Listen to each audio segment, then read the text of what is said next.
संतप्त मानस शांत हों, जिनके गुणों के गान में वे वर्धमान महान दिन विचरे हमारे। ये 266 से 270 कलश तक चर्चा चल रही थी अपनी।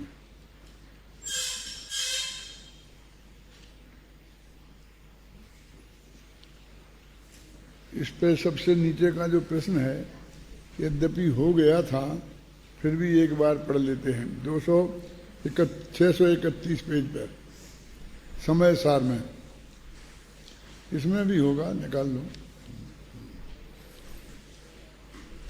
कहीं कहीं ऐसा भी तो आता है कि 3 कसाय के अभाव रूप वीतराग भाव और महाव्रतादि के स्वभाव में भी मित्रता है। इस कथन का क्या अभिप्राय है? इसमें एक पंक्ति आई थी, ज्ञान क्रिया नय परस्पर तीव्र मैत्री, कि ज्ञान नय की और क्रिया नय की परस्पर में तीव्र मित्रता है। यानी ज्ञान नय माने निश्चय नय और क्रिया नय माने व्यवहार नय। जो आत्मा के अनुभव से शुद्धोपयोग से मोक्ष मार्ग माने वो ज्ञान नय, और जो क्रिया से मोक्ष माने वो क्रिया नय। तो बहुत से लोग इसका ऐसा अर्थ करते हैं जो अभी प्रश्न किया ना, कि आत्मा के अंदर जो अनुभव हुआ वो तो ज्ञान, और फिर जो हमने जो बाहरी में क्रिया की, सामायिक करने की, आहार जाने की, ईर्या समिति, 4 हाथ जमीन देख कर चलने की, देख करके आहार लेने की, मलमूत्र का क्षेपण देख कर करने की, जो जो ये क्रियाएं हैं, ये हो गया क्रिया न्याय। और इन दोनों के मिलने से मोक्ष होता है। तो वो कहते कि नहीं वो तो जड़ की क्रिया है, उससे कोई लेना देना नहीं। फिर कोई कहता है कि नहीं, शुभ भाव वो क्रिया और जो वीतराग भाव वो ज्ञान। अब देखो ऐसा ऐसा अर्थ है। अभी अपन ज्ञान नय में वीतराग भाव क्यों? ज्ञान की बात करो ना कुछ, तो जानने की तो बात ही नहीं करते। तो ये कहते हैं कि हाँ, कहीं कहीं जिनवाणी में ऐसा भी लिखा है, और उसकी अपेक्षा क्या है वो बता रहे। साधक दशा में 3 कसाय के अभाव रूप वीतराग परिणति अर्थात शुद्ध भाव और महाव्रतादि के शुभ भाव एक साथ पाए जाते हैं। यद्यपि युक्त दोनों भाव परस्पर विरोधी भाव हैं। एक शुद्ध भाव है, दूसरा अशुद्ध। एक बंध के अभाव का कारण है, दूसरा शुभ बंध का कारण है। तथापि युक्त दोनों भावों में ऐसा विरोध नहीं है कि वे एक साथ रह ही ना सकें। साधक दशा में वे एक साथ पाए जाते हैं। मात्र इतना बताने के लिए उनमें मैत्री भाव बता दिया जाता है। इससे अधिक कुछ नहीं समझना है। तो परस्पर विरुद्ध, एक राग भाव है और एक वीतराग भाव है, लेकिन उन दोनों में मित्रता की बात करते हैं। तो दोनों एक साथ रहने में उनके कोई विरोध नहीं है, सिर्फ इसलिए उनको मैत्री कह दी। और जैसा मैंने कल कहा था, ये वो पूरा कर चुके हैं कि जो जिससे अपना सामान्य परिचय होता है उसको भी लोगों से ही कहते हैं ये कौन है, ये हमारे मित्र हैं। ऐसा मित्र हैं कह देते कि नहीं। अब इससे ज्यादा कोई अर्थ नहीं है कि हमारा इनसे झगड़ा नहीं है, ये हमारे बैरी नहीं है, भाई इतना अर्थ है उसका। मित्र हैं, मित्र के जो लक्षण होते हैं उनको खोजने की कोशिश नहीं करना, उसमें वो कुछ नहीं मिलेंगे। मतलब हमारा ऐसा बैर विरोध नहीं है इनसे कि हम एक दूसरे देखें ही नहीं, बातें ही नहीं करें।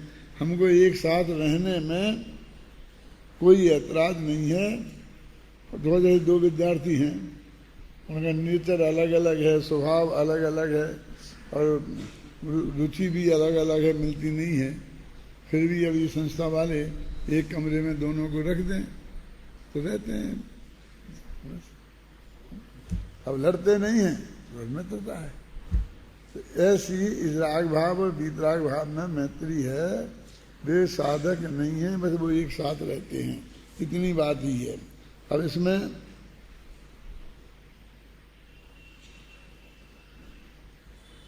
वीतराग परिणति को लिया है शांति जी, शुद्धोपयोग को नहीं किया।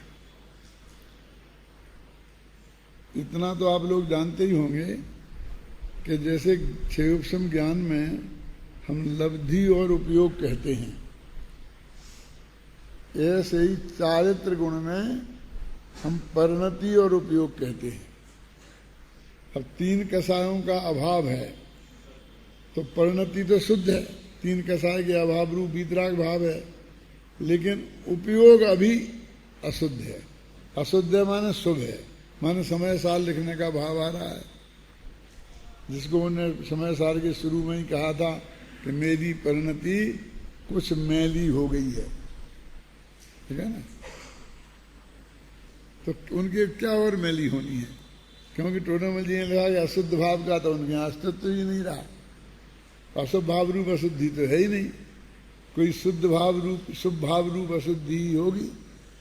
और फिर ये लिख दिया कि इस समय साल की टीका से मेरी वो मैली परिणति शुद्ध हो जाएगी। तो गुरुदेव सिंह ने इसका क्या अर्थ किया मालूम? वो कहते हैं कि कैसे हो जाएगी, ये तो खुद ही शुभ भाव है, तो यही तो मैल लगा है क्या, यही मैल और कोई दूसरा मैल तो वहां है ही नहीं। तो वो कहते उस समय जो मेरे को शुद्ध की रुचि का जोर है, उससे मेरी वो मैली परिणति माने शास्त्र बनाने का भाव कमजोर पड़ जाएगा और मेरी परिणति शुद्ध हो जाएगी। ऐसा ऐसा करते हैं। और मुनिराज के जो छठवें गुणस्थान में हैं वास्तव में, तो उनके अशुभ भाव रूप तो अशुद्धि हो ही नहीं सकती ना, होती ही नहीं है। शुभ भाव रूप ये अशुद्धि होती है। तो इन्होंने ये कहा, यहाँ पर उन्होंने जो लिखा है वो शुद्ध परिणति लिखा और वीतराग परिणति लिखा, उपयोग नहीं लिखा। यानी मैं ये कहना चाहता हूं कि ऐसा नहीं है कि जब सातवें गुणस्थान में गए तो वे निश्चय मुनि हुए और जब छठवें में आ गए तो वे व्यवहार मुनि हो गए, ऐसा नहीं है क्या कि जो छठवें में आए तो द्रव्यलिंगी हो गए और सातवें में पहुंचे तो भावलिंगी हो गए, ऐसा नहीं है। तो क्या है कि वही छठवें ही गुणस्थान में हो चाहे सातवें में, जो तीन कसाय के अभाव रूप परिणति की शुद्धि तो छठवें में भी है और सातवें में भी है।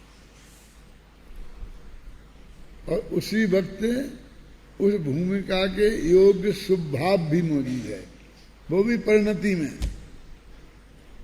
उपयोग में भी हो सकता है, ख्याल में ना।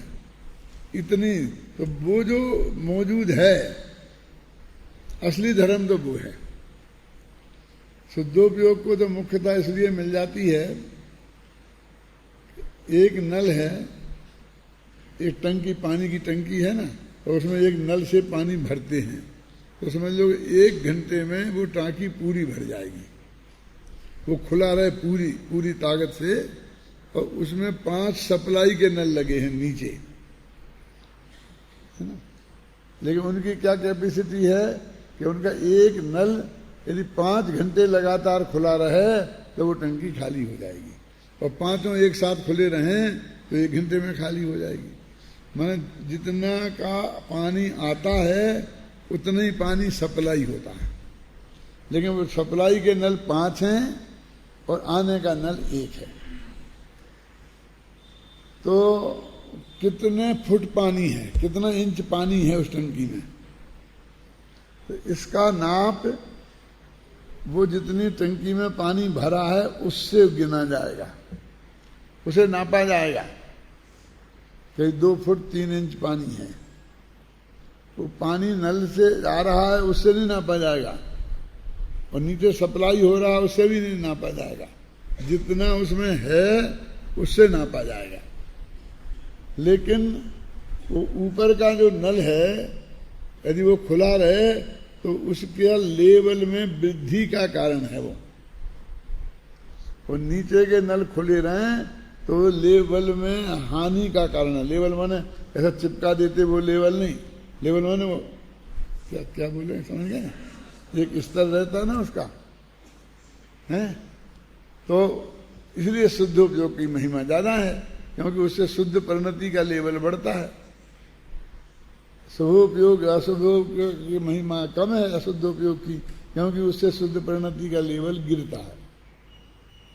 लेकिन नाप होता है शुद्ध परिणति से, इसलिए मुनि धर्म का माप तो परिणति से होता है और उसमें दोनों एक साथ रह रहे, एक हैसियत से ही रह रहे, बराबरी की हैसियत से रह रहे। माने शुभराग भी रह रहा और शुद्ध वितराग भाव भी रह रहा। कैसी विचित्र बात है कि अपना वही पुत्र था जिसे से छोड़ के राज तिलक करके और दीक्षा ले आए थे वे मुनिराज। अब उन पुत्रों से भी उनको वितरागता हो गई ना, वितराग परिणति हो गई। अब वही पुत्र फिर दीक्षा लेने आ गया उन्हीं के पास कि महाराज मुझे भी दीक्षा लेनी है, मुझे दीक्षा दे दो। और उनने उसे दीक्षा दे दी तो उससे राग हो गया, पुत्र वाला नहीं शिष्य वाला राग। शुभ तो दोनों ही है ना, पुत्र वाला अशुभ भी हो सकता है, लेकिन शिष्य वाला राग। अब वो उनसे वीतरागता है कि राग है, बोला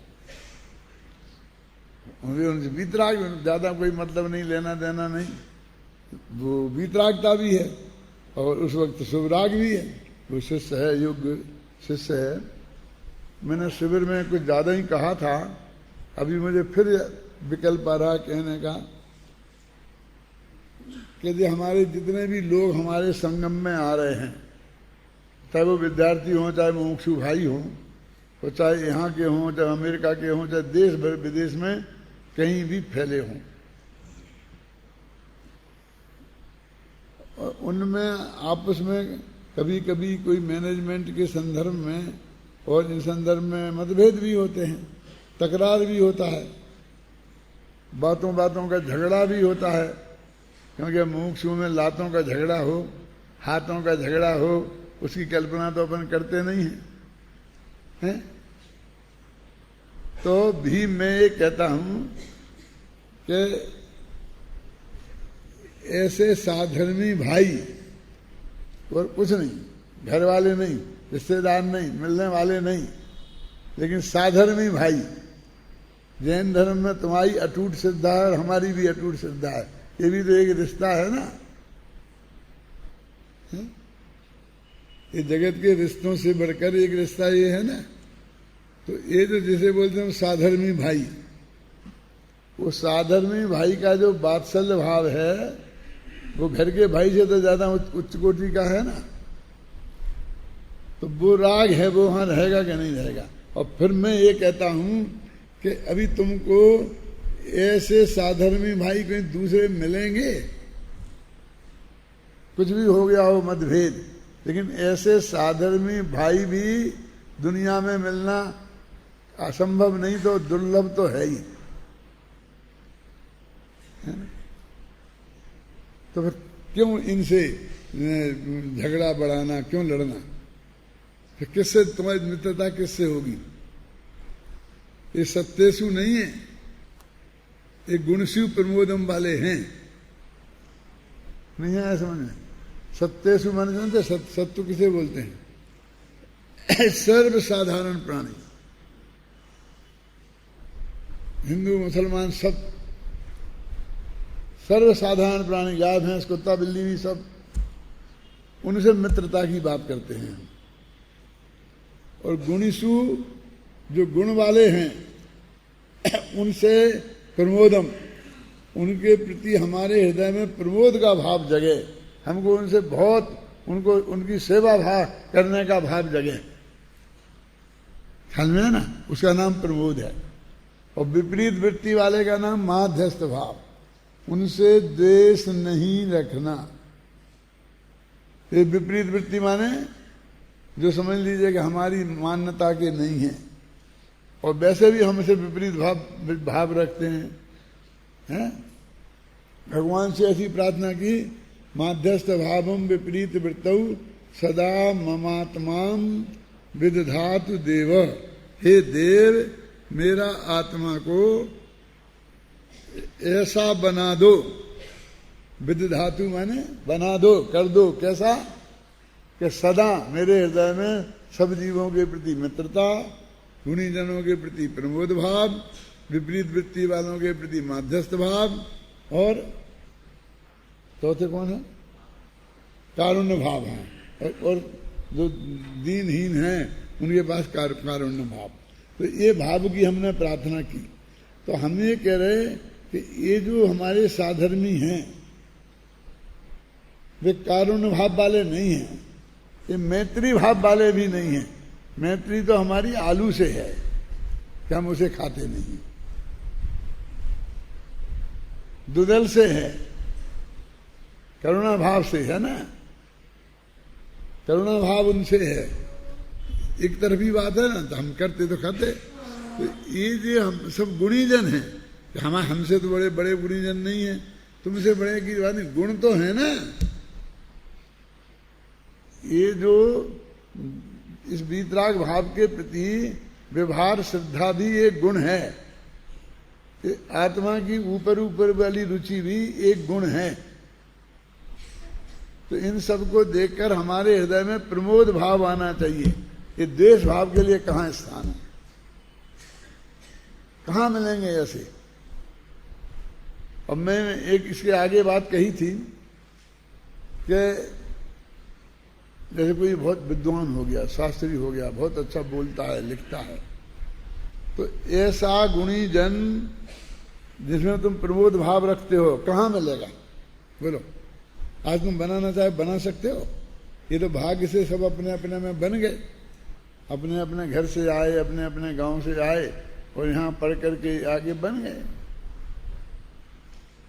अब तो हमारा जो गुणियों के प्रति प्रेम भाव है, ये जो तुम जगत से कुछ हटके हो, हजार ऐब हैं, फिर भी जगत से कुछ हटके हो ना।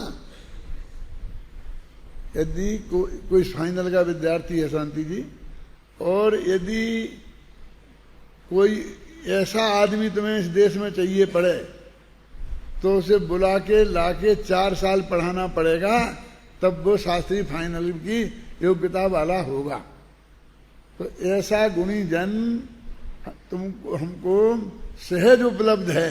अब उसे धक्का मारकर उसे द्वेष करके और कहां से लाएंगे? हम बना लेंगे। और अरे भाई साहब, कच्चा माल मिलना भी तो दुर्लभ है।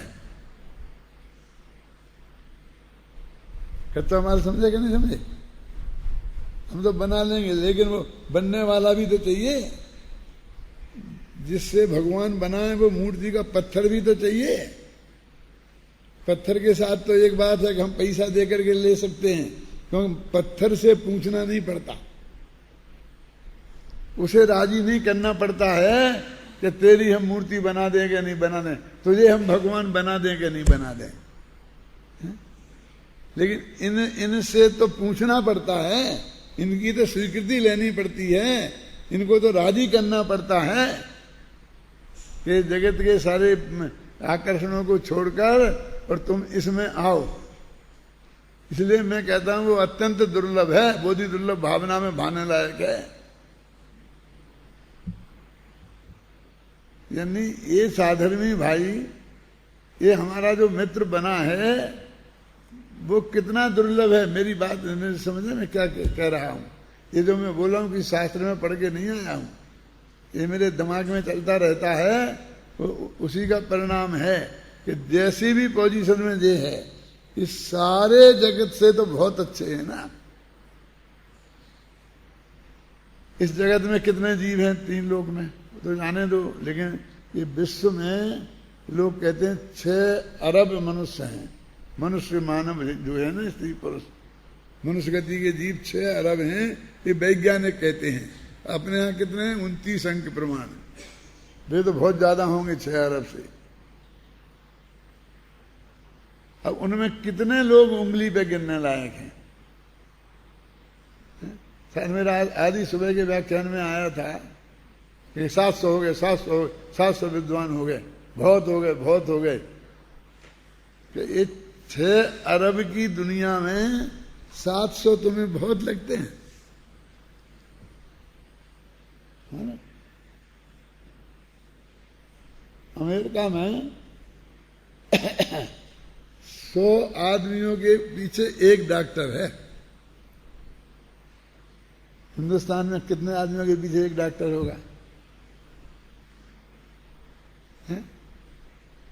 आप बताओ। 50,000 के प्रति एक डॉक्टर हो जाए तो बहुत बड़ी बात समझना। 6 अरब लोगों में यदि 150 पे एक डॉक्टर हुआ तो कितने डॉक्टर चाहिए? तो अभी कितने कम डॉक्टर हैं? वो ऐसा गिनते हैं आज के लोग हैं। तो ये इतने जो 7 अरब लोग हैं तो उनके लिए 70 विद्वान क्या होते हैं? कि नहीं, ये तो साहब उनकी बात थोड़ी है, ये तो अपने जैनियों की बात है। तो जैनी कितने हैं?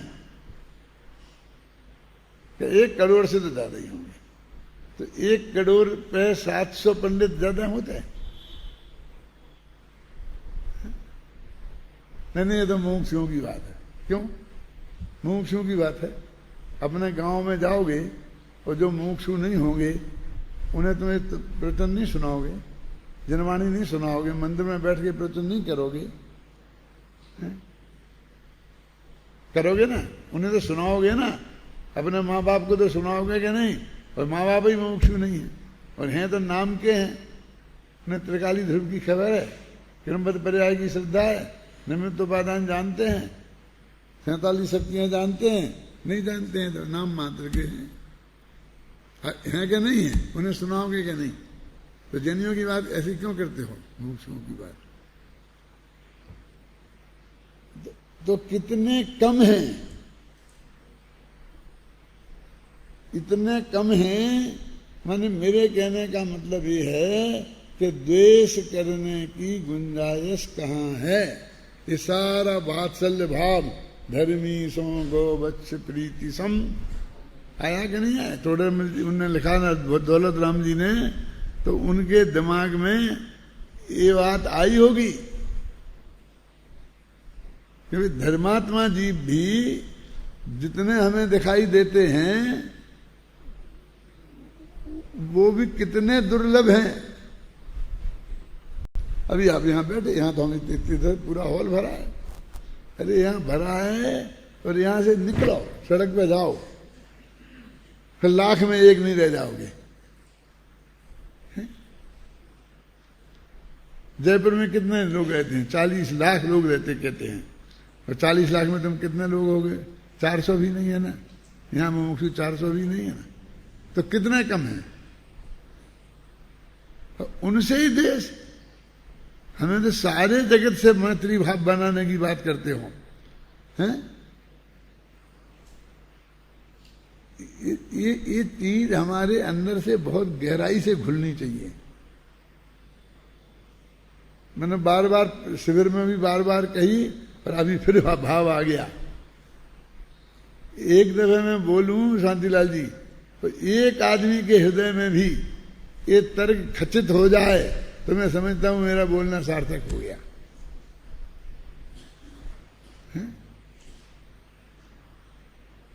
अब बोलो, कौन आदमी ऐसा रह गया कि जिसके प्रति हम अपनी अरुचि बताएं?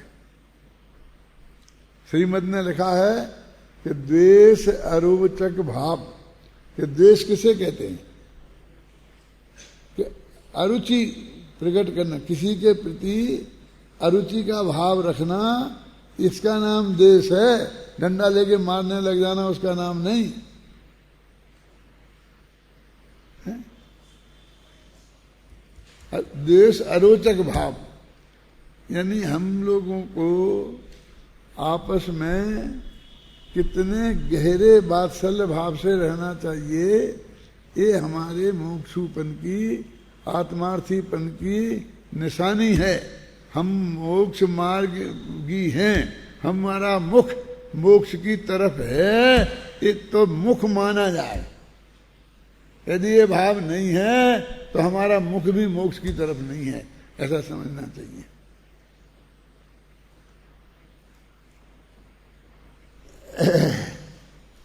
आत्मा के ज्ञान दर्शन चारित्र ही साधक भाव हैं। कौन सी बात चली थी? साध्य साधक भाव। ये अधिकार का नाम है। कौन सा, क्या नाम? उपाय उपेय अधिकार है ना, और इसी को साध्य साधक भाव भी कहते हैं। शायद बनारसी दास ने साध्य साधक भाव लिखा ना इसका। उपेय माने साध्य और उपाय माने साधक। तो आत्मा के ज्ञान दर्शन ही चारित्र भाव हैं, बाही क्रिया कांड रूप व्यवहार नहीं। माने ज्ञान दर्शन के जो है ये तीन कहे ना, तो भेद करके कथन कहा, तो ये व्यवहार है। जो बाहर का क्रियाकांड रूप जो व्यवहार है उसकी बात यहां नहीं कर रहे हैं। यद्यपि साधकों की ये भूमिकानुसार बाह्य व्यवहार भी देखा जाता है, सहज ही होता है, तथापि वह वस्तुतः साधक भाव नहीं है। उसे सहचारी होने के कारण साधक भाव कहना मात्र उपचरित कथन ही है। ये तो लिखा ना उपचरित कथन है, और उपचरित और अनुपचरित ये कथन व्यवहार में ही होते हैं, निश्चय में नहीं। टोडरमल जी ने दोनों शब्दों का प्रयोग किया। कहाँ देखो, जो मोक्ष मार्ग तो है नहीं और मोक्ष मार्ग का सहचारी है या निमित्त है, इस अपेक्षा से उपचार से मोक्ष मार्ग कहना, उसका नाम व्यवहार मोक्ष मार्ग है। तो व्यवहार भी लगाया और उपचार भी लगाया, और उसकी शर्त उल्टी लगाई कि निश्चय मोक्ष मार्ग गारंटी से नहीं। जब राम जी भाई पढ़ाते थे ना, तो मालूम वो कैसे समझाते थे? देखो, ये जो रूमाल है ना, ये रूमाल नहीं है। क्या कह रहा है? ये जो रूमाल है ना, ये रूमाल नहीं है। तो रूमाल नहीं है तो रूमाल क्यों कह रहे हो? यानी जिसे व्यवहार में रूमाल कहते हैं, वास्तव में जे रूमाल नहीं है। तो पहले नहीं है लगाओ, वो कहते थे। ये जो मेरा रूमाल है ना, ये मेरा नहीं है। तो मेरा क्यों कह रहे फिर? जैसे कहो ये रूमाल है वो मेरा नहीं है। नहीं, ये जो मेरा रूमाल है ना, वो मेरा नहीं है। वो कहते हैं, यानी जिसे व्यवहार में मेरा कहते हैं वो वास्तव में मेरा नहीं है। जिसे लोक में व्यवहार में भी मेरा नहीं कहते हैं, वो तो मेरा है ही नहीं, उसकी तो यहां बात ही नहीं है। जैसे लोग कहते हैं ना कि भाई देखो, ये जो मेरा घर है ये भी धर्मशाला है। क्या समझ? वो कहते उस धर्मशाला की बात नहीं है, वो जो बंजी ढोलिया की धर्मशाला है वहां। जो धर्मशाला है वो तो धर्मशाला है ही नहीं। लेकिन जो मेरा घर है वो धर्मशाला है। वो 4 दिन की है और 40 साल का है, 50 साल का है। पर तो धर्मशाला में से तुम निकले, फिर धर्मशाला में तुम्हारा क्या है? क्यों द्वारा वहां को मोह करोगे तो पूरा रजिस्टर में नाम लिखाओ, फेस करो, जो भी फीस वीस होगी जमा होने की, फिर पूरी प्रक्रिया होगी। एक दफे तुम निकले तो निकले। क्यों? अपन कहते ना, अभी एक दफे तुम संस्था के बाहर गए ना, तो फिर इसके भीतर आना कितना दुर्लभ हो जाएगा तुम्हें अंदाजा नहीं है। अभी धड़ाधड़ तुम बाहर चले जाते हो और धड़ाधड़ चाहे जब आ जाते हो, वो चपरासी रोक देगा एक दरवाजे पे, किससे मिलना है, कहाँ जाना है, क्या है, हैं? कहलवाओ किसी से। तो वो ये कहते हैं कि इस देह से तुम छूटोगे तो फिर ये देह के मिलना नहीं मुश्किल है, संभव ही, ये तो संभव ही नहीं है। क्योंकि जिस देह को छोड़ के जाता है उस देह में तो लौट के द्वारा कोई जीव आता ही नहीं है। तो ये धर्मशाला है, वो कहते हैं 4 दिन की धर्मशाला है। देखो व्यवहार कहा देखा जाता है सहज ही हो, तथापि वस्तुतः यह साधक भाव नहीं है। जो बाहर का क्रियाकांड देखा जाता है उसे सहचारी होने के कारण साधक कहना मात्र उपचरित कथन ही है। इस प्रकार उपाय उपेय भाव की चर्चा करने के उपरांत अब आचार्य अमृतचंद्र कतिपय कलशों के माध्यम से इस प्रकरण का उपसंहार करते हुए अपनी उत्कृष्ट भावना को व्यक्त करते हैं। देखो, उपाय उपेय अधिकार यहां खत्म हो गया। अभी ऊपर उन्होंने ऐसा कुछ लिखा नहीं कहीं, लेकिन आगे के जो छंद हैं वो अकेले उपाय उपेय भाव को कवर नहीं कर रहे, बल्कि पूरे समय सार को कवर कर रहा है।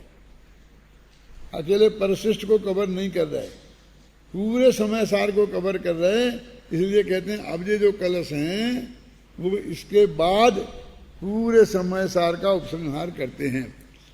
पढ़ो, कहां से पढ़ो, कौन सा छंद? 266वां। ये तो पढ़ लिया ना अपन ने। चलो भैया, ये तो पढ़ लिया।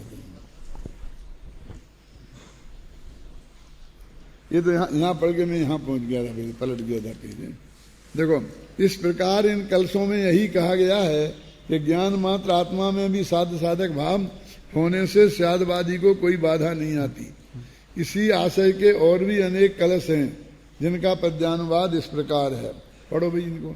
स्याद्वाद दीपित लशन महसी प्रकाशे शुद्ध स्वभाव महिमन्युदिते मयीति किं बंध मोक्ष पथ पातिभिरन्य भावै नेत्योदय परमयम् स्फुरतु स्वभाव चेत्रात्मशक्ति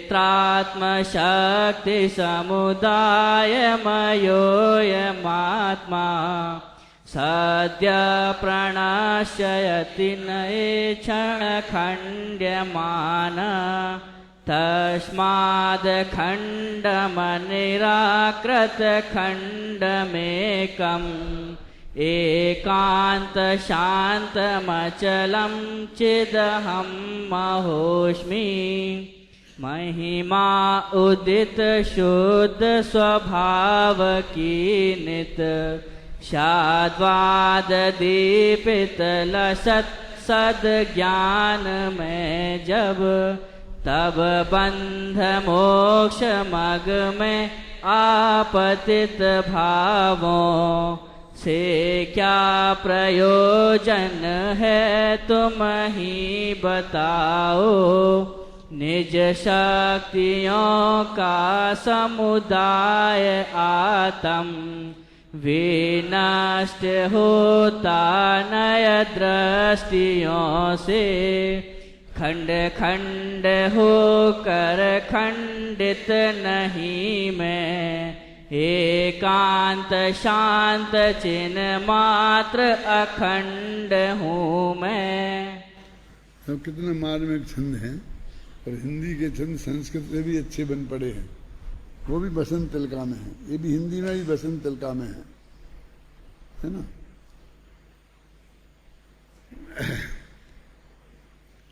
कहते महिमा उदित शुद्ध स्वभाव की नित स्यादवाद दीपित लसत सद ज्ञान में जब। कहते स्यादवाद से प्रकाशित, दीपित माने प्रकाशित, दीपक माने दीपक होता ना, तो प्रकाश से प्रकाशक बनता है ना, तो दीपक से दीपित। कहते स्यादवाद से प्रकाशित, लसत माने शोभायमान, सद्ज्ञान में जब शुद्ध स्वभाव की महिमा उदित नित्य मेरे हृदय में स्यादवाद की से शोभायमान शुद्ध स्वभाव की महिमा उदित हो गई। माने मैं शुद्ध भगवान आत्मा का स्वरूप मेरे ख्याल में आ गया और मेरा उसमें अपनापन स्थापित हो गया। दो पंक्ति पढ़ता हूं, फिर ध्यान से जो मैंने बात कही गद्य में उसको उसमें देखना। महिमा उदित शुद्ध स्वभाव की नित्य सद्वाद दीपित लसत सद ज्ञान में जब। तब बंध मोक्ष मग में आपतित भावों से क्या प्रयोजन तुम ही बताओ। कहते जब ये वो महिमा, वो चीज की महिमा मेरे में आ गई, तुम बंध और मार्ग और मोक्ष मार्ग में जो बीच में भाव आते हैं, उन भावों से मुझे क्या लेना देना है, तुम बताओ क्या करना उन भावों का। ये बेभाव तो मैं पढ़ने का, पढ़ाने का, विचारने का, सोचने का, लिखने का, चर्चा करने के भाव तो मुझे उसके लिए आते थे, उसकी रुचि से आते थे। अब उसकी महिमा मेरे में आ गई, मैंने समझ लिया, मेरा उसमें अपनापन आ गया, मेरे उसमें रस जग गया, मेरा उपयोग उसमें लग गया, मैंने ध्यान हो गया। अब ये सब हो गया, अब बताओ कि वो बीच में जो मोक्ष मार्ग में भाव आए थे, उन्होंने कहा बंध और मोक्ष, दो ही लिखा ना, बंध मोक्ष मार्ग में आने भावे भावों से मुझे क्या लेना।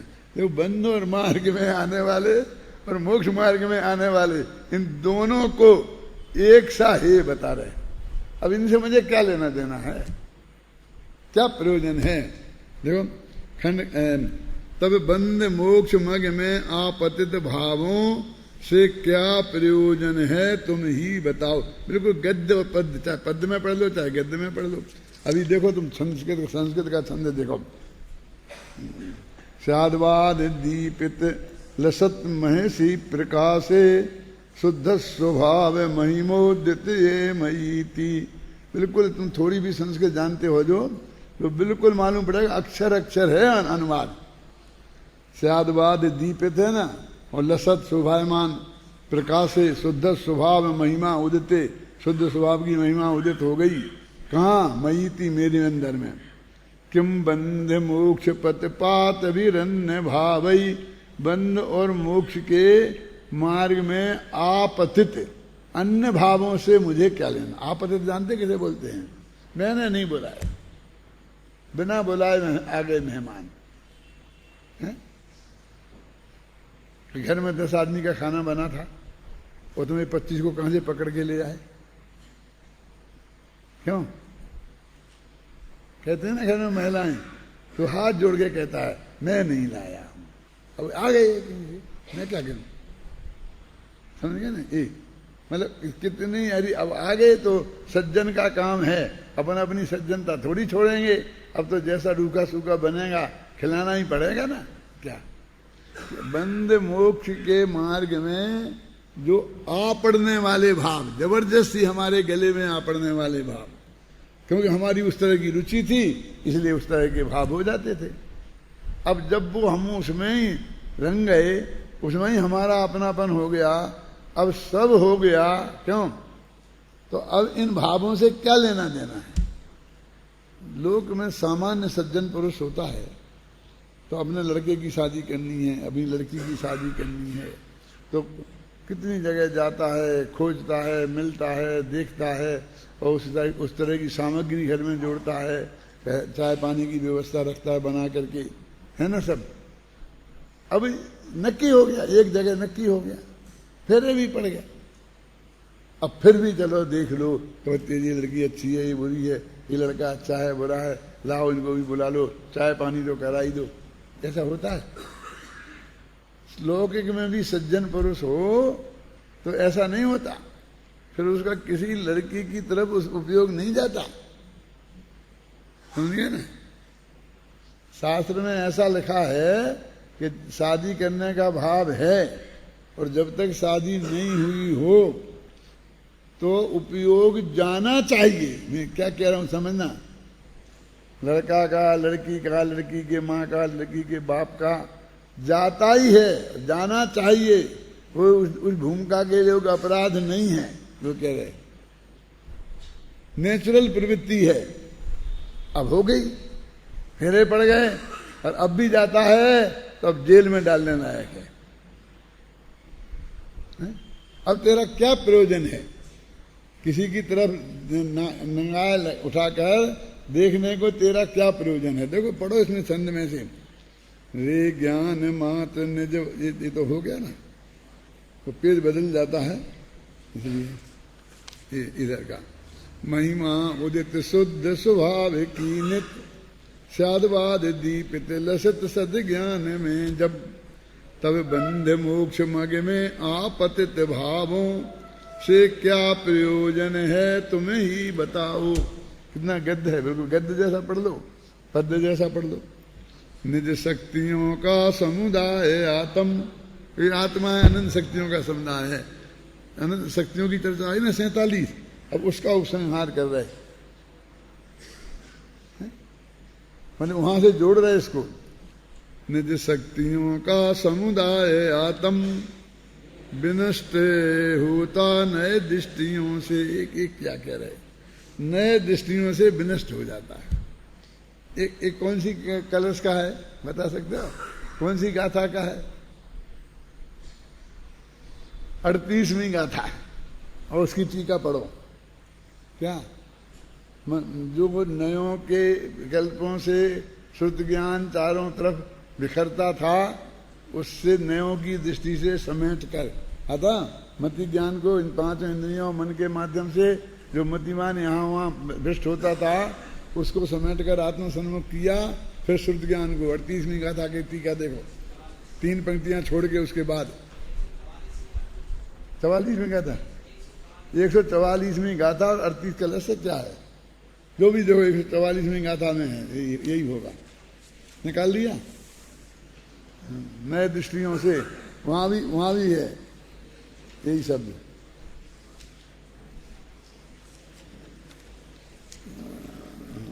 144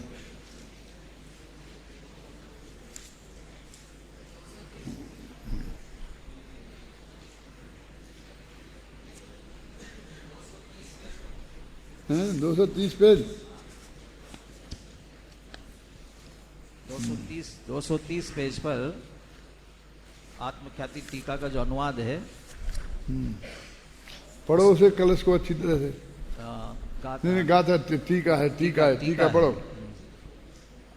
वास्तव में समस्त नए पक्षों के द्वारा खंडित न होने से जिसका समस्त विकल्पों का व्यापार रुक गया है, ऐसा समय सार रूप भगवान आत्मा ही सम्यक दर्शन और सम्यक ज्ञान नाम को प्राप्त है।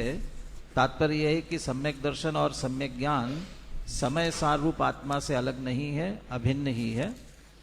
पहले श्रुत ज्ञान के अवलंबन से ज्ञान स्वभाव आत्मा का स्वरूप निश्चित करके भली भांति समझकर फिर आत्मा की ख्याति के लिए, प्रकट प्रसिद्धि के लिए, आत्मानुभूति के लिए, पर पदार्थों की प्रसिद्धि की हेतुभूत इंद्रियों और मन के द्वारा प्रवर्तमान बुद्धियों को मर्यादा में लेकर आत्मोन्मुख करके जिसने मति ज्ञान तत्व को आत्मसन्मुख किया है, मति ज्ञान को आत्मोन्मुख किया है, वह तथा नाना प्रकार के नए पक्षों के अवलंबन से होने वाले अनेक विकल्पों के द्वारा आकुलता उत्पन्न करने वाली श्रुत ज्ञान की बुद्धियों को भी मर्यादा में लेकर आत्मोन्मुख करके जो श्रुत ज्ञान को भी आत्मसन्मुख करता हुआ अत्यंत विकल्प रहित होकर, ये प्रकरण का उपसंहार है वो।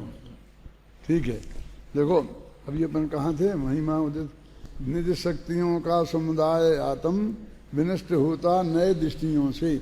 अब जो जिन नयों से ये आत्मा को समझने की बात कर रहे थे, स्यादवाद दीपित कह रहे थे। स्यादवाद माने नए, आप जानते हैं नयों में ही स्यादवाद लगता है, प्रमाण में स्यादवाद नहीं होता, कथनचित नहीं होता, समझे ना। वो तो संपूर्ण कथन करता है। तो कहते हैं कि जिन आत्मा नए दृष्टियों से नष्ट होता था, ये नए के विकल्प खड़े होते थे तो उसकी अखंडता अखंडित होती थी। तो अब वो जब जिस काम के लिए वो विकल्प खड़े होते थे, अब वो काम ही हो गया, तो वो विकल्प क्यों खड़े रहे। अब इस भूमिका में जाकर के वो विकल्पों का निषेध है। अभी वो विकल्प भी का स्वरूप इसी समझ में नहीं आता। वो जो कहता अभी हमको शास्त्र पढ़ने से क्या फायदा, ऐसा करने लगता है। कब नहीं है, कब फायदा नहीं है, समझे ना। नए के विकल्पों से भगवान आत्मा खंडित हो रहा। वो कह रहा कि अब ये विकल्प उठ रहे हैं, अब इससे तेरा चित्त स्थिर नहीं हो पा रहा। नए चक्र में ऐसा लिखा है कि सत्य कल्पना रूप जो ये नए हैं, ये तो विकल्प खड़े करते हैं, तो इनको क्यों खड़ा कर रहे तुम? तो उन्होंने जवाब दिया कि इसने असत कल्पनाएं बहुत कर रखी हैं, तो उन असत कल्पनाओं के निषेध के लिए सत्य कल्पना रूप नयों को हम प्रतिपादित करते हैं, और बेसत कल्पना रूप नए असत कल्पना रूप नयों का निषेध करके और फिर खुद निषिद्ध हो जाते हैं। ऐसा वो खुद निषिद्ध हो जाते हैं, वो खुद निषिद्ध हो रहे, वो चर्चा है। निज शक्तियों का समुदाय आत्म विनष्ट होता नए दृष्टियों से, खंड खंड होकर, इस तरह मैं खंड खंड हो जाता हूं, और मैं अंदर से खंड खंड हूं, ऐसा नहीं कि नहीं हूं। खंड खंड होकर खंडित नहीं मैं, फिर भी मैं खंडित नहीं हूं। क्या कह रहे? ये मूर्ति है ना, ये हाथ हैं, ये पैर हैं, ये सिर है, ये छाती है, ये पीठ है, तो इस तरह अनेक खंडों में खंडित हो करके भी वो मूर्ति बिल्कुल अखंडित है, एक पत्थर की बनी हुई है, कहीं भी उसका टुकड़ा नहीं है। बोलो खंडित है क्या अखंडित? खंड खंड होकर खंडित नहीं मैं। देखो जरा इसको पढ़ना पड़ेगा ना, तो तुम खंड खंड बोलना पड़ेगा, खंड खंड नहीं बोल सकते। जो अनुस्वार है वो जितना तुम बोलते हो वो पूरा है, उससे आधा बोलना पड़ेगा, तो वो छंद रहेगा नहीं, छंद भंग हो जाएगा। खंड खंड होकर खंडित नहीं मैं। अब ये खंडित में जो है वहां ज्यादा समय दे रहे अपन। खंड खंड होकर खंडित नहीं मैं, एकांत शांत चिन्ह मात्र अखंड हूं मैं। मतलब ये एकांत माने वो अनेकांत एकांत वाला नहीं, एक अंतता में एक हूं, शांत चित्त हूं, चिन्ह मात्र हूं और अखंड हूं। चार तरह से अखंड हूं। कौन कौन से चार तरह? जरा नीची गर्दन से ऊपर को उठाओ, मेरी तरफ नहीं, सबसे ऊपर की पंक्ति संस्कृत की। न द्रव्येण खंडयामी, न क्षेत्रेण खंडयामी, न कालेन खंडयामी, न भावेन खंडयामी, सुविशुद्ध एको ज्ञान मात्र भावोस्मि। ये है ना। और इतनी सी टीका लिखी इतने कलशों के बाद में।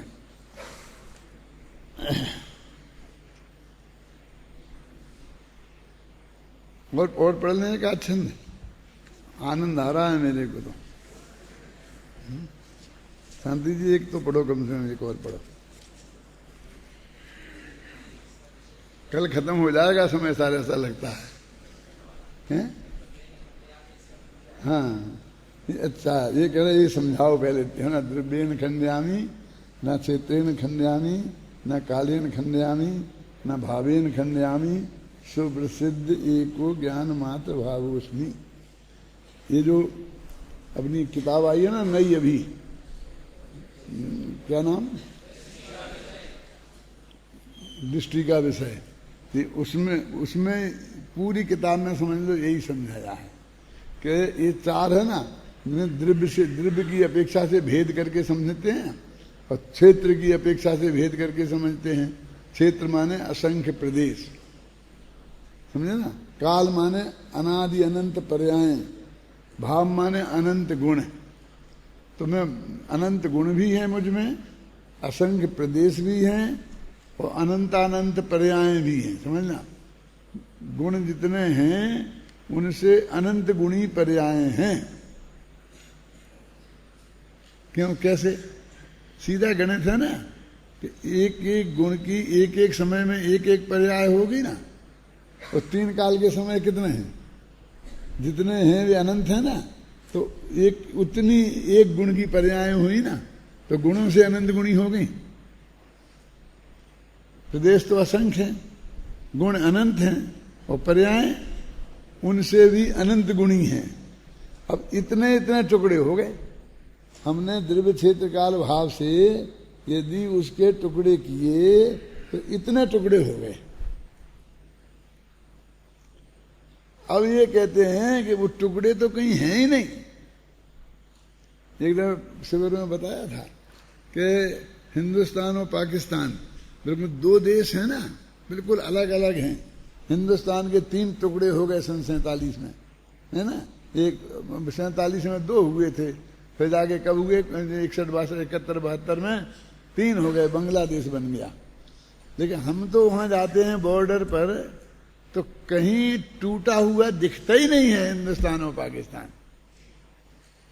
टूटन नहीं दिखती है। मदन लाल जी ख्याल में है ना आपके? तो तुम्हारे अपने विकल्प में तोड़ लिया है, तुमने अपने राग देश में तोड़ लिया है। ये देश तो टूटा ही नहीं है। समझ में आया कि नहीं है? वहां तो वो अटूट है। हमने अपने उसमें किया है तो कहते हैं असंख्य प्रदेश हैं और वो फैक्ट है। जैसे कहते हैं ना कि विश्व के इतिहास में पाकिस्तान है, अब इसको फैक्ट को आपको स्वीकार करना पड़ेगा। ये जो है ना, जो कहते हैं हिंदुस्तान पाकिस्तान को अखंड कर लें, तो इनको बोलना मुश्किल है। अभी लोकसभा में ये बोले कहानी हिंदुस्तान पाकिस्तान एक है, अलग अलग नहीं है, 2 देश नहीं है, एक देश है, तो सारा देश टूट पड़ेगा। ये किसी को पसंद नहीं है, सारा विश्व टूट पड़ेगा। लोकसभा के सदस्य भी टूट पड़ेंगे कि नहीं, आप संविधान का आपने ऐसा किया, ये नहीं है, बिल्कुल अलग हैं। क्या तुम हड़पना चाहते हो पाकिस्तान को? इस तरह की बात करेंगे। एक है नहीं, है ना। माने वो खंड भी इतना पावरफुल है और अखंड भी है। अब वो कहते खंड पे दृष्टि जाती है तो बंद होता है, और अखंड पे दृष्टि जाती है तो मोक्ष होता है। अब कैसी बात है? देखो, दोनों चीजें हैं, तो एक पे दृष्टि जाती है तो बंद होता है और दूसरे पे दृष्टि जाती है तो मोक्ष होता है। तो हम उस पर दृष्टि क्यों ले जाएंगे? इसलिए उस पर दृष्टि ले जाने को मना किया है। देखो कहा यही पढ़ रहा था ना, खंड खंड होकर खंडित नहीं मैं खंड खंड होकर के भी खंडित नहीं हूं, एकांत शांत नहीं। मैं कहीं और पढ़ रहा था। हाँ, न द्रव्येन खंड्यामी, मैं द्रव्य से भी खंडित नहीं हूं, पर द्रव्य से जुदा हूं, लेकिन द्रव्य से भी खंडित नहीं हूं, मैं क्षेत्र से भी खंडित नहीं हूं, न काल से खंडित हूं, न भाव से खंडित हूं। मैं तो एक सुविसिद्ध ज्ञान मात्र भाव हूं। वो कहां से कहा था? अपन ने जब प्रशिष्ट शुरू हुआ था ना, तब वहां कहा था यद्यपि मैं ज्ञान मात्र भाव हूं, फिर भी उसमें अनंत गुण हैं और ये हैं, वो बात सिद्ध करना शुरू की थी। अब भी तो प्रशिष्ट शुरू किया था और पूरे समय सार से ही तो ये भ्रम खड़ा हुआ था कि तुम ज्ञान मात्र कह रहे, तो तुम और चीज का निषेध कर रहे हो। मैं सुख मात्र नहीं हूं क्या?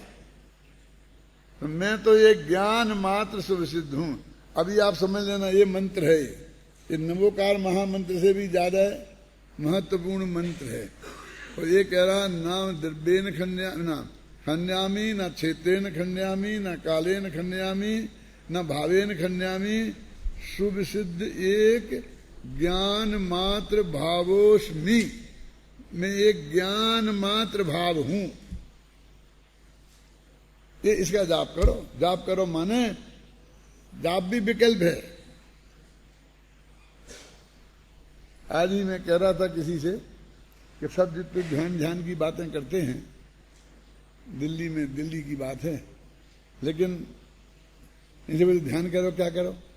कि बस बहुत ऊपर पहुंच गया, अंदर बहुत ज्यादा, बस एक आत्मा के बारे में सोचो,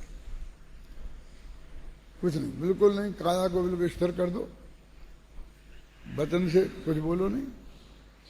कि बोलो तो बस अकेला मैं शुद्ध हूं, मैं शुद्ध हूं, मैं शुद्ध हूं, मैं एक हूं, मैं ज्ञान मात्र भाव हूं, बस। और यही सोचो, ध्यान हो जाएगा। वो ये बात कब आई थी मालूम? कि हम गाड़ी में जाते थे तो गाड़ी में द्रव्य संग्रह की गाथाओं का पद्यानुवाद चल रहा था। दादा वहां वो गाथा आई और विद्यानंद जी महाराज के पास हम मिलने जा रहे थे और विद्यानंद जी महाराज ने वो तैयार कराई है द्रव्य संग्रह, बहुत अच्छी है वो, उसका पाठ कर सुनते हैं हम। तो उस पाठ में मैंने कहा इसमें क्लियर लिखा है, देखो, माँ चिट्ठई माँ जमपई माँ चिंतई, ध्यान की परिभाषा में लिखा है कि कुछ भी चेष्टा नहीं करो और कुछ भी बोलो मत और सोचो मत, सोचो मत, बोलो नहीं सोचो नहीं,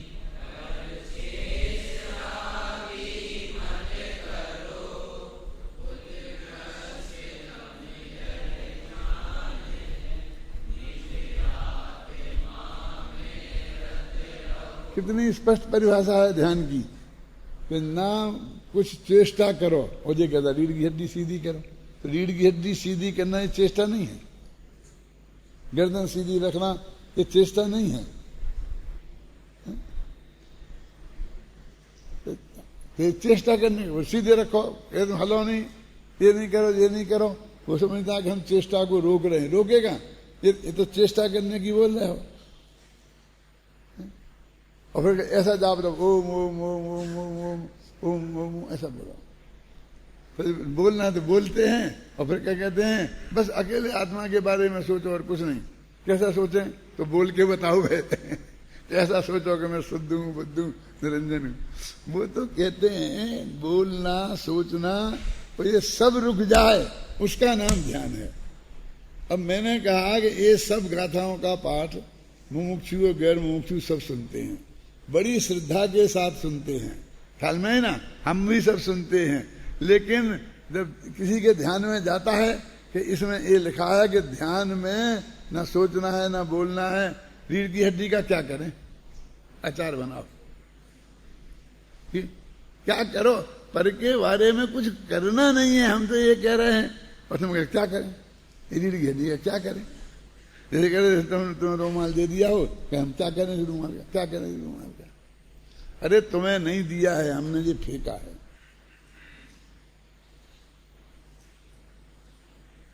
शांतिलाल जी, एक थाली का माल दूसरी थाली में डालते कि नहीं डालते? क्या करते हो?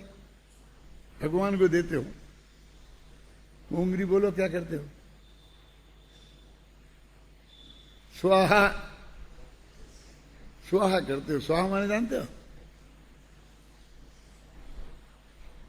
अग्नि में किसी चीज को होम देना, उसका नाम स्वाहा है, माने जला देना, बिल्कुल नष्ट कर देना। वहां उन्हें देना क्या है?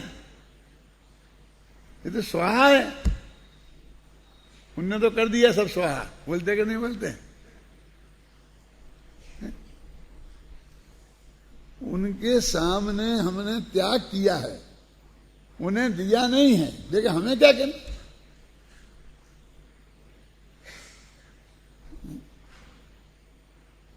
स्वाहा में तो ऐसे ही होता ना, अग्नि में डालते हैं ना, ऐसे डालते हैं ना स्वाहा। तो अग्नि में वो कैसे, फिर जो हमारी माताएं बहनें जाती हैं, तो ज्यादा माता बहनें नहीं है, इसे डर नहीं है ज्यादा, तो वहां जाएंगी मंदिर में और फिर चावल रखेंगी, फिर उस चावल को ऐसा सातिया बनाएंगी, ऐसा बनाएंगी, फिर ऐसा बनाएंगी, आधा घंटा उसमें बराबर खराब करेंगी। ये क्या कर रही हो? अरे भाई वो तो तुम्हारी छूने लायक नहीं था, तो तुम्हारे हाथ में से छूटा तो निर्माल द्रव्य हो गया वो। तुम छो तो हाथ धोना चाहिए। ऐसा था हमारे जमाने में, हम तो बचपन में टोडरमल जी का जो परंपरा थी वो ऐसी थी। अब तो उसकी बढ़िया वहां मकान बना लेने लग गई, मंदिर बना दिया, कभी सातिया बना दिया, कभी मंगल कलश बना दिया, अब वो चतुराई करने लगी उसमें। अरे तुम उपयोग उसमें से हटाओ, इससे पिंडा छूटा और अपने में जाओ, वो किसी को नहीं, उसको ही करने, उससे ही खेलने लगते हैं।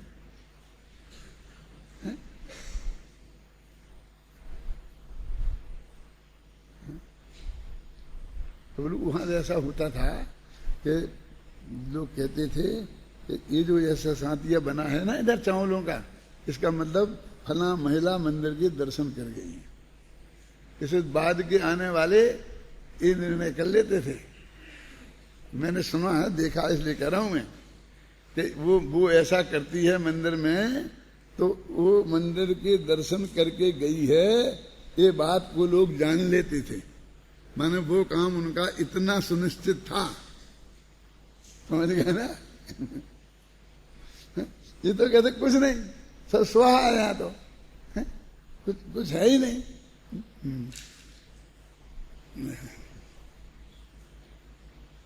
अंत में कहा ना, मैं एकांत शांत चिन्मात्र अखंड हूं, मैं खत्म करता हूं, चिंता नहीं करो। एक पंक्ति में आपको पढ़ना चाहता हूं।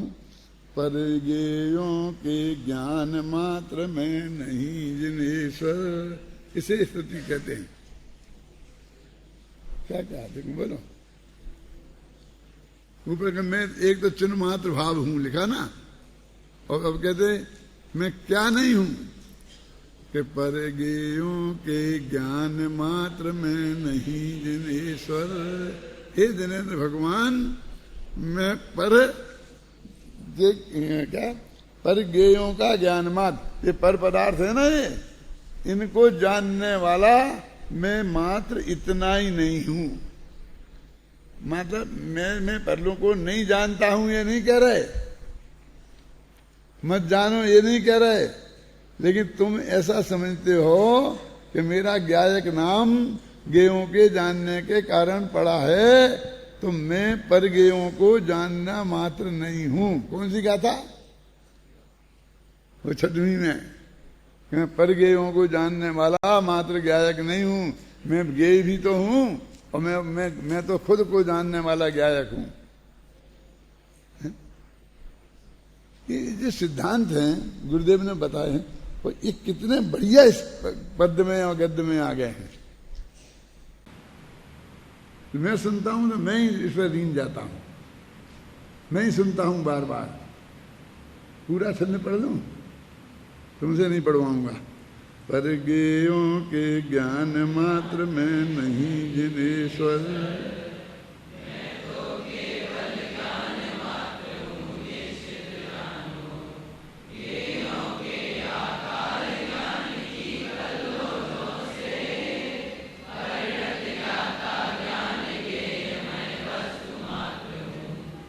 अपना परिचय दे रहे मैं कौन हूं। मैं अकेले पर गेयों का ज्ञान मात्र नहीं हूं, मैं तो ओनली ज्ञान हूं। केवल भी लगा, ज्ञान भी लगा, तो केवल को दूर किया है। तुम केवल ज्ञान मत से नहीं समझ लो। मैं मात्र ज्ञान, मैं केवल ज्ञान मात्र हूं, मैं किन्हीं गेयों को जानने वाला ज्ञान नहीं हूं। जानता हूं ये बात भी सच्ची है, लेकिन मेरी महिमा उनसे नहीं है। मैं तो ज्ञान मात्र हूं, मैं सिर्फ जानने वाला तत्व हूं। किसको जानने वाला? तो किसी को जानने वाला तत्व मैं नहीं हूं। अब इसमें क्या का तो निषेध कर रहे और क्या का समर्थन कर रहे, ये निकालना है तो हर एक को आसान नहीं। जिन्हें पूरा समय सार खूब घोंट घोंट के पढ़ा हो, वो इस छंद का आकर अंत में सही अर्थ निकाल सकता है। जिसने नहीं पढ़ा हो वो कुछ नहीं निकाल सकता है। ये ब्राह्मण पंडित होते थे वहां पर बनारस में, बहुत बड़े बड़े विद्वान। एक भैया किरण से पूछा कि अवग्रे यह अवाय धारणा, इसका क्या अर्थ है? तत्वासूत्र का सूत्र। तो उन्होंने मालूम क्या बताया? हे अवग्रह, यह अवाय को धारण करो।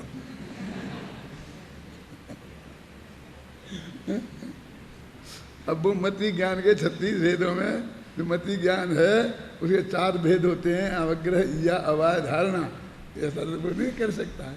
वो जो इस बात को जानेगा जैन सिद्धांत को, वो इसका ऐसा अर्थ कर सकता है ना। देखो ये परगियों का, देखो ये छंद 3 कौन कौन? 69, 70, 71, 200। ये तीनों एक क्रम में पढ़ो, आनंद आ जाएगा। पढ़ो। कौन पढ़ रहा है? बोलो। हाँ, ध्यान देना तुम सब जने, उसका लेना, उसका मजा लेना। महिमा उदित शुद्ध स्वभाव की नित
वो ये जो न दिव्यन खंडयामी न क्षेत्रेण खंडयामी, मैं कल विस्तार से इसे बताऊंगा। हो सकता है पूरा 1 घंटा इसमें ही जाए, लेकिन तुमको और अच्छी तरह समझना है तो वो किताब पढ़ के आना। और ख़ासकर ये प्रकरण जिस अध्याय में हो ना, 9 व्याख्यान है ना, वो 9 तो नहीं पढ़ पाओगे। तो जिसमें ना क्षेत्रेण खंडयामी ना भावेन खंडयामी ऐसा प्रकरण है उसमें, तो जिस व्याख्यान में हो उस व्याख्यान को पढ़ के आना तो बहुत अच्छा समझ में आएगा। ये असली मार्ग है इसमें कि मैं क्या हूँ। क्षेत्र से खंडित नहीं हूँ का क्या अर्थ है, काल से खंडित नहीं हूँ का क्या अर्थ है, भाव से खंडित नहीं हूँ का क्या अर्थ है। ये लोग जो मुमुक्षु लोग ये कहते हैं कि असंख्य में आत्मा असंख्य प्रदेशी है और अनंत गुण वाला है, वो तो ठीक, लेकिन पर्याय में नहीं है उसमें बिल्कुल भी। वही पर्यायों के अनुसूची से रचित प्रवाह है, वो है न कालेन खंडयामी में। तो वो न कालेन खंडयामी का सही अर्थ नहीं समझते। तो इस सूत्र की व्याख्या में वो सारा 9 व्याख्यान किए जा सकते हैं, लेकिन मैं इतना नहीं लगाऊंगा समय। लेकिन मैं, आप समझेंगे ना कि मैं काल से खंडित नहीं हूँ, इसमें समझना बहुत मार्मिक है और वो समझना बहुत ज़रूरी है। गुरुदेव के अनुयायी जो भगत हैं उनमें भी 90% लोग मेरी दृष्टि में इसका सही अर्थ नहीं समझते, खासकर पर्याय शब्द का सही अर्थ नहीं समझते। ये मेरी चर्चा हो रही थी, वो डॉक्टर वीर सागर से हो रही थी, क्योंकि वो मुझे अपनी गाड़ी का ड्राइवर बन के ले जा रहा था वहाँ पर जहाँ जाना था ना, वो चर्चा उसमें सब हो रही थी। यदि इतना क्लियर लिखा हुआ है कि मैं ये बंद करो, ये बंद करो, ये बंद करो, इससे भी कर, तो ये इसको नहीं मानते थे। तो वो पढ़ भी रहा था उसे, मैंने जाके किताब दी थी तो उसने आधी तो पढ़ ली थी, तो उसी की प्रश्न करता था।